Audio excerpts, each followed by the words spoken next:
Magister Pendidikan Islam anak usia dini dengan NIM 2020403231. Baik, di sini saya akan menjelaskan materi tentang studi hadis yang diampu oleh dosen Profesor Dr. Haji Martuma MPD.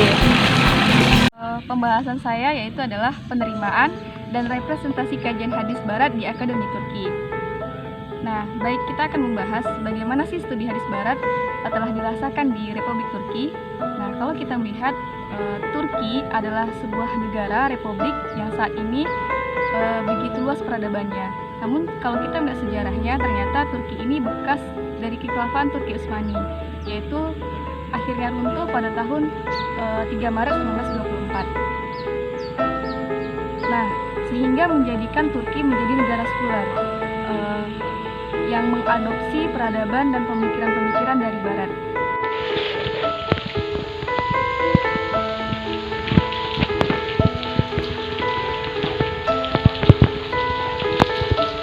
Bagaimana studi hadis barat telah dirasakan di Turki tidak dapat didefinisikan tanpa mengacu pada upaya Republik Turki secara cepat membaratkan hampir semua bidang budaya di Turki, dengan negara Republik Turki menjadi negara sekuler yang telah merubah aturan agama atau memisahkan aturan agama dari kehidupan.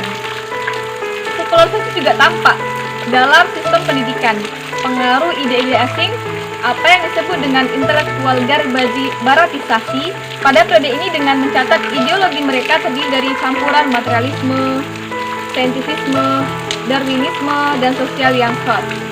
Yang wafat pada tahun 1960 melakukan sebuah kebijakan-kebijakan seperti perubahan pelibatan perempuan di ruang publik serta penutupan pondok-pondok pesantren dan madrasah sufi.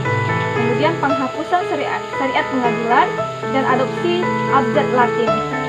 Selama periode konstitusi kedua ini, lembaga pendidikan memfasilitasi penyebaran pemikiran dan budaya, dan diantaranya tersedia kelas intelektual Ottoman seperti bahasa Prancis yang diajarkan di sekolah-sekolah tersebut, sehingga menjadi sekolah-sekolah sekuler.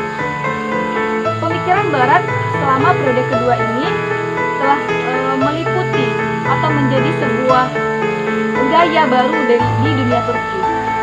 Lain yang berperan penting dalam proses westernisasi pendidikan agama khususnya adalah Darul Funun, lembaga pendidikan tinggi pertama, dan lembaga ini dimulai tahun 1845. Darul Funun Sahane dan Orientalisme di Fakultas Teologi sebelum tahun 2000.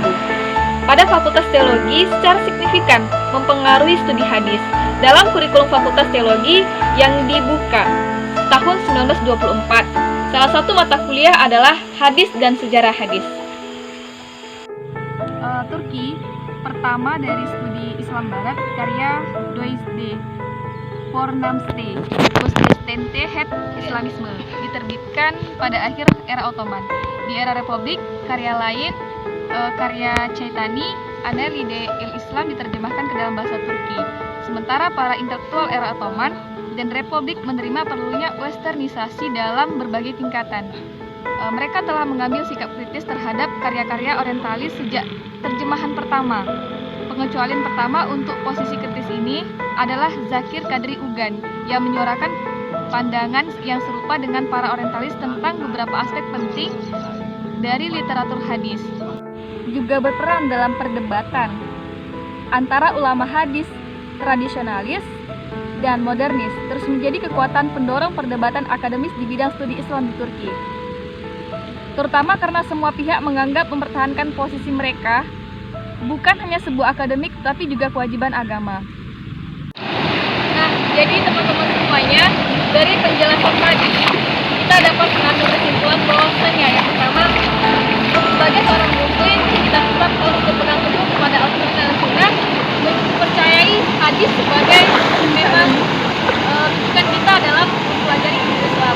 Dan yang kedua, kita memang harus bisa memilah dan memilih mana hadis yang dari Barat itu yang memang justru hanya untuk menjauhkan kaum muslimin dari pemikiran Islam, atau studi hadis Barat yang sebenarnya itu adalah sebagai sumber ilmu pengetahuan bagi kita. Maka dari itu teman-teman semuanya, saya mengajak kita semuanya untuk terus belajar dan mengkaji Islam.